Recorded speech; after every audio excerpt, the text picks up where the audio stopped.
no more Tempest Fury. We are using Quarter Staff Strike.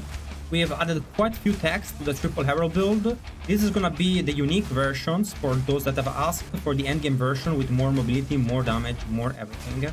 But also all the techs and discoveries can be used for the budget version, so do not worry about that. Welcome to Goblin-Inc. I am Ace of Spades.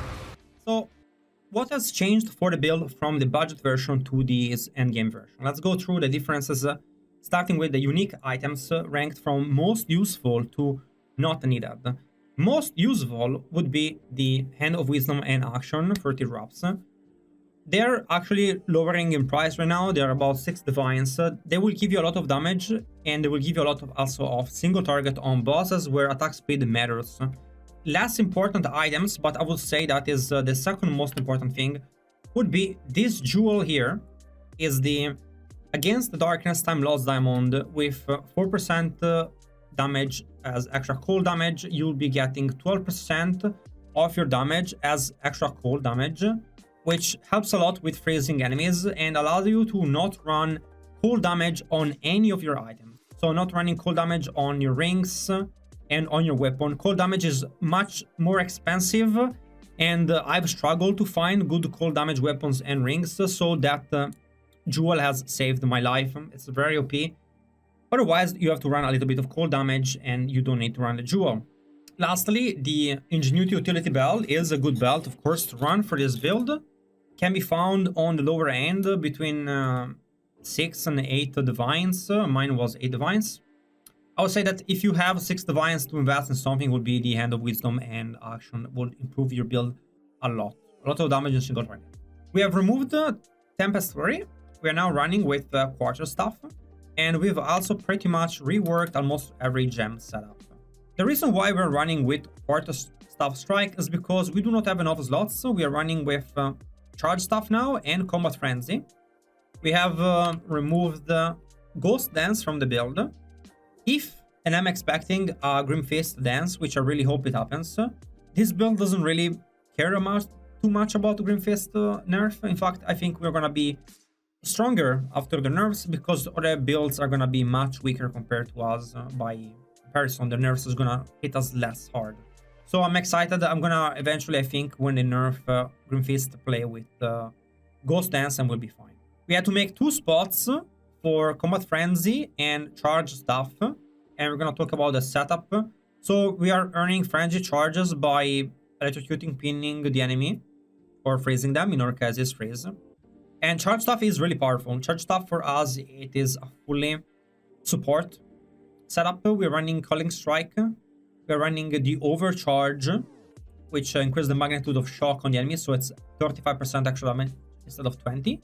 And then we have also Blind and Maim, meaning that we both blind and maim our enemies. And if you don't know, that's a lot of less accuracy and evasion that enemies are gonna have, and also less movement speed. Of course, we also run persistence for the duration of Charge Staff, but we do not run any extra power charges for the setup. We only really need it to be 3 stacks. We also do a lot of cool stuff, like for example, the Tempest Bell now runs Immolate. Immolate supported attacks gain 30% of damage as extra fire damage against ignited enemies. And after carefully testing on pinnacle bosses and everything, we have consistent ignite thanks to the addition of Unbound Avatar to the build. Tempest Bell will be run nowadays with Immolate, Leverage, Rage, Concentrated Effect, and Overabundance.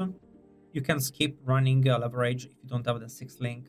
And you can skip one of the Blind or Maim if you don't have the 6th link for Charge Staff. This is the endgame version, so I've added the 6 links to the build to test how much better the build will be, and it is quite substantially better. Especially because it does everything better, more damage, more defense, more mobility, and has Rarity now on the gear. For the Stormwave, we have done quite a few changes. We have still Ambush, we have still Inspiration. Now, new Inspiration is to not have any type of mana problem. We still do enough damage that we don't need to go with a very heavy damage setup for Stormwave. It's more utility. So we have mobility, cost reduction, which makes it cost nothing. We have Longshot, which is a great damage multiplier, and we run with Rising Tempest, which it is a pretty bad damage multiplier that can't be run on other things, but we are very short on those nice support damage gems. The Quarterstaff Strike is our main setup to freeze bosses. So we have now more freeze build up actually on Glaciation, so on the Quarterstaff, because we have so much more damage now. And I've noticed that I do not need Glaciation to freeze my enemies, nor to proc Ice Bite for my other skills. So Glaciation goes on my Quarterstaff Strike, Close Combat, Practiced Combo, Martial Tempo for attack speed, and even Primal Armament, which is one of the best support gem, simply goes on my Quarterstaff Strike just for the pinnacle bosses, because for mapping and anything else, I'm way overcapped in damage, and I do not feel like I need to invest anything in more AoE, because everything gets one-shot by the explosions of the heralds. It's also nice that the charge stuff add quite a bit of damage now to our attacks. For the Herald of Ice, not too much of a change. We still run Innervate because it can shock, so it does a lot of lightning damage for us. We have Conduction for 100% more chance to shock, just to help proc this Innervate better.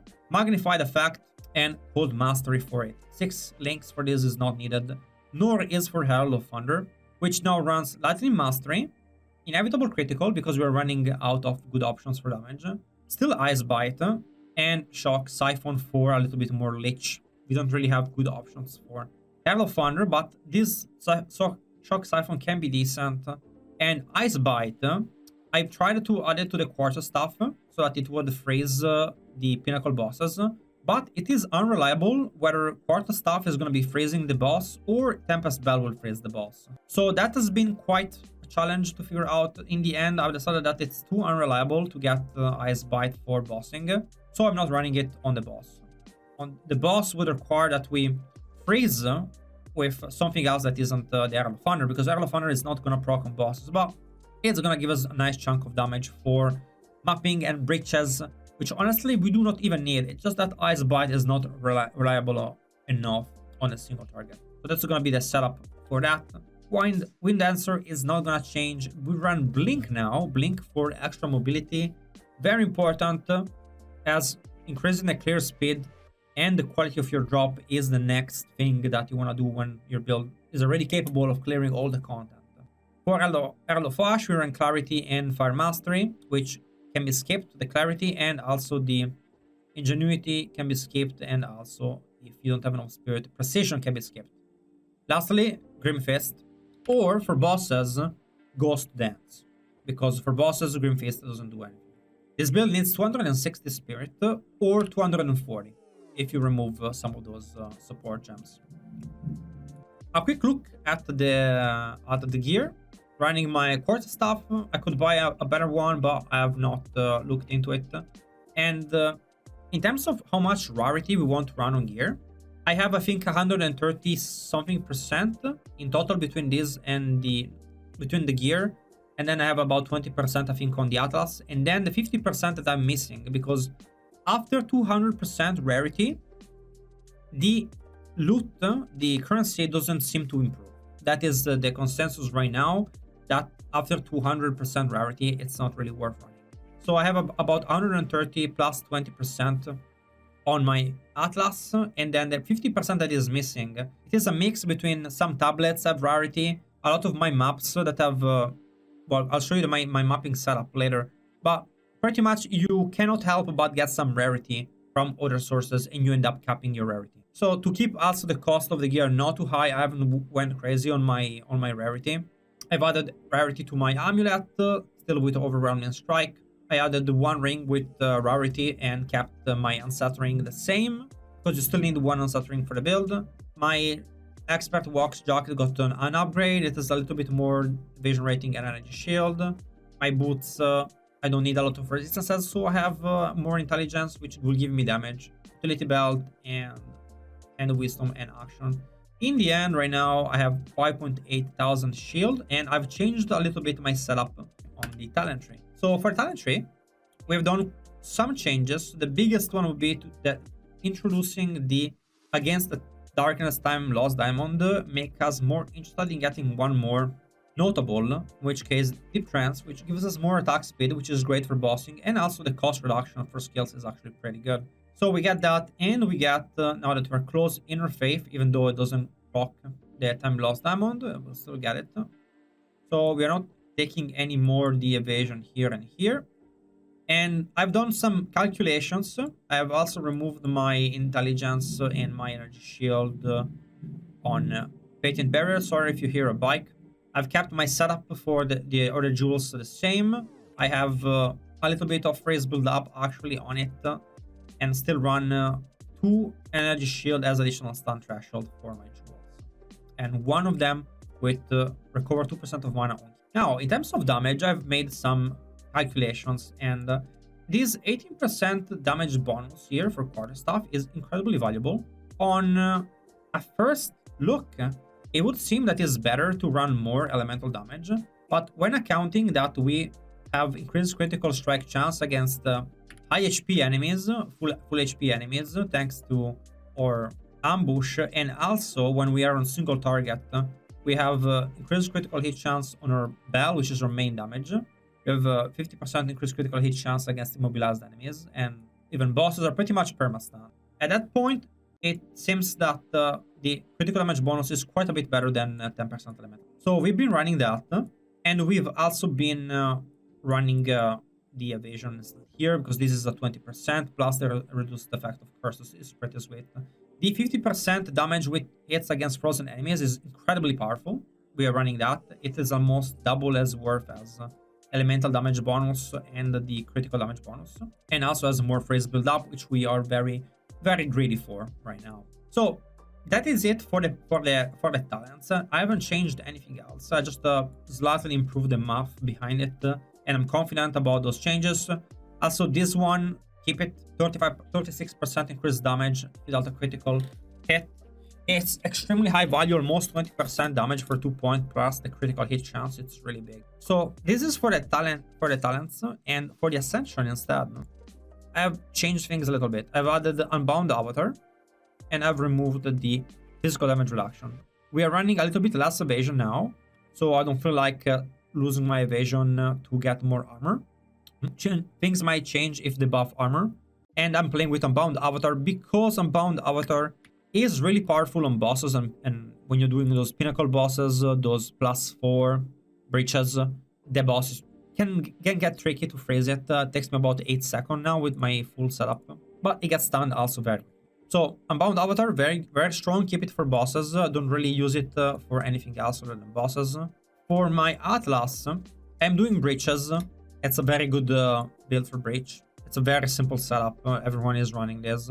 Climbing walls, rising fire, grasping hands, and I'm running rare monsters, deadly evolution, which drilling journey here, lucky pillage, quantity of waystone on the way. We take unstable energies, and pretty much what we do is set up a ton of tablets on the atlas. We set up a ton of tablets on lost towers, and then we run breaches on them. It's very basic, and that will give us a little bit more quantity and rarity. We go for as many quantity tablets as we can, and for rarity instead, you will get a couple of them, like I told you before, which causes in the end the rarity of your gear to be pretty much. I'll show you some examples of tablets before we end, so you have an idea of all. So quantity of items found in maps. And sometimes you're going to have some rarity, both on your maps. So if you can see this, you have 21% increased rarity of items found in this area.